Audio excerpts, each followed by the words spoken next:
नमस्कार मंडळी, तू ही रे माझा मितवा या मालिकेच्या पुढे येणाऱ्या भागामध्ये आपल्याला असं पाहायला मिळणार आहे की सर्वांच्या संमतीने अर्णव आणि ईश्वरीचे लग्न होणार असते. तर तिकडे आपण पाहतो लावण्याला मात्र खूपच राग आलेला असतो ईश्वरीचा आणि ती एका गुंडाला फोन करून सांगत असते की काही जरी झाले तरी त्या मिडल क्लास मुलगी मला आजच्या आज त्या घराच्या बाहेर गेलेली हवी आहे.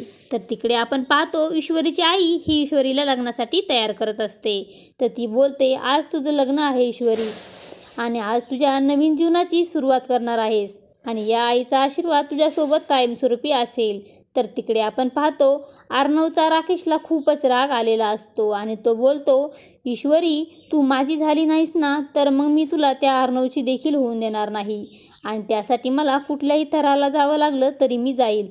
आता पुढे येणाऱ्या भागामध्ये राकेश अर्णव ईश्वरीच्या लग्नामध्ये काय व्यत्यय आणणार हे पाहणे खूपच रंजक ठरणार आहे.